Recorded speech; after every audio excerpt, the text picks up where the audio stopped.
સુરતમાં વારંવાર આવતા ખાડીપુરના પ્રશ્ને હવે સ્થાનિકોનો આક્રોશ ચરમસીમાએ પહોંચાવ્યો છે. પર્વત પાટિયા અને આસપાસના વિસ્તારોના 15થી વધુ સોસાયટીના રહીશોએ હવે જન આંદોલન સમિતિ બનાવી તંત્ર સામે લડાઈનો એલાન કર્યો છે. સુરતના પર્વત પાટિયા અને આસપાસના ખાડી વિસ્તારના રહીશો હવે ખાડીપુરના પ્રશ્ને આર પારની લડાઈ લડવાના મૂડમાં જોવા મળી રહ્યા છે. છેલ્લા માત્ર 25 દિવસમાં 3 વખત ખાડીપુરનો સામનો કરવો પડતા લોકોમાં ભારે રોષ ફેલાયો છે. આ મુદ્દે ગત રોજ મોડી રાત સુધી 15થી વધુ સોસાયટીના રહીશોની બેઠક યોજાઈ હતી, જેમાં 400થી વધુ લોકોએ હાજરી આપી હતી. બેઠક દરમિયાન જન આંદોલન સમિતિની રચના કરવામાં આવી અને આગામી દિવસોમાં આંદોલનની રણનીતિ નક્કી કરવામાં આવી. રહીશોએ ચેતવણી આપી છે કે જો ખાડીપુરની સમસ્યાનો કાયમી ઉકેલ નહીં આવે તો મ્યુનિસિપલ કમિશનર, જિલ્લા કલેક્ટર, મેયરથી લઈને ગાંધીનગર સુધી ઉગ્ર આંદોલન કરવામાં આવશે.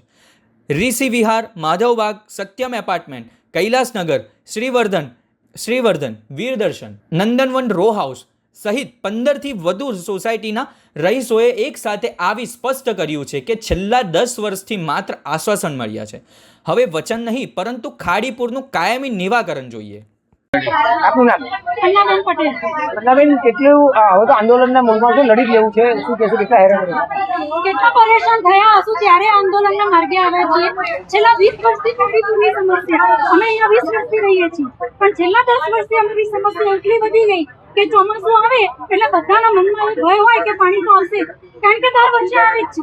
અને આ વર્ષે તો એમને મજા મૂકી દીધી. એટલા જ મહિનામાં પહેલા વખતે પાણી આવ્યું ત્યારે તો 6 ફૂટ 6-7 ફૂટ, અને એમાંથી હજુ તો સામાન સેટ કરી પણ નતા રહ્યા. ત્યાં સુધીમાં તો બીજી વાર પાણી આવ્યું. એક નોર્મલ મામૂલી 5 ઇંચ વરસાદમાં અમારા ઘરમાં પાણી આવ્યું. તો ખાડીમાં પાણી આવે છે ક્યાંથી?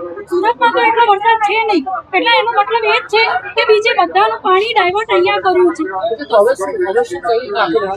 હવે લડત એટલે અમે મીટિંગો ચાલુ છે અમારી. કાલે જ અમારી અહીંયા મીટિંગ હતી. આજુબાજુની બધી સોસાયટીઓ આ જ રીતે પરેશાન છે. એટલે અહીંયા એમ નથી કે 1-2 મકાનનો પરિવાર છે, અહીંયા લાખો પરિવાર છે. એ લાખો પરિવારની સમસ્યા છે અને બધા જ થાક્યા છે. કારણ કે સાહેબ, ટેન્શન તો અમને પૂછો, એમને તો કઈ ખબર ના પડે, એમને તો બંગલામાં રહેવું છે અને અમારા બંગલા પાણીમાં ગાઈ ગયા. એટલે ટેન્શન અમને છે. હવે અમારે બધાએ ભેગા થઈને લડી લેવાનું છે. એના માટે જે થશે અમે બધા ભાઈઓ સાથે, બહેનો પણ બધા લડી લેવાના મૂડમાં છીએ. એના માટે ઉપવાસ પર ઉતરવું હશે તો એમાં જઈશું, ગાંધીનગર જવું પડશે તો ત્યાં પણ જઈશું, પણ લડી લઈશું. છેલ્લે બસ એ જ છે અમારું. નામ ગૌતમભાઈ મારું છે. અમારા 22 વર્ષથી અહીંયા પાણીનો પ્રોબ્લેમ છે. એમાં છેલ્લા 10 વર્ષથી દર વર્ષે અમારા ખાડીમાં પાણીનું પૂર આવે જ છે અને અમે હવે કંટાળી ગયા છીએ, કારણ કે આનું કોઈ સોલ્યુશન લાવતા નથી આ લોકો. અહીંયા વાલક પાટિયાથી અહીંયા ડાયવર્ઝન જો ખાડીનું આપવામાં આવે તો જ આનું નિરાકરણ છે. અને મિલેનિયમ 4 વાળું જે બિનકાયદેસર બહુ બાંધકામ કરેલું છે એનું તોડવામાં આવે તો અમે લેખિતમાં 10 વર્ષથી અહીંયા રજૂઆતો કરી છે, 15 વર્ષથી રજૂઆત લેખિતમાં મૌખિક પણ કરી છે, પણ આનું કોઈ નિરાકરણ આવતું નથી. એટલા માટે અમે અહીંયા હવે કાલે એક અમારી જનરલ મિટિંગ બોલાવેલી હતી તમામ સોસાયટી, તો એમાં 100થી વધારે સોસાયટીઓ અમારો સાથ મળ્યો છે એમને, અને દરેક જણા આના પાણીના પૂરથી પીડિત છે. તો એ લોકો અમારે કાલે એવું બધું ફાઇનલ થઈ ગયું કે હવે આપણે છેક દિલ્હી સુધી લડી લેવાનું છે.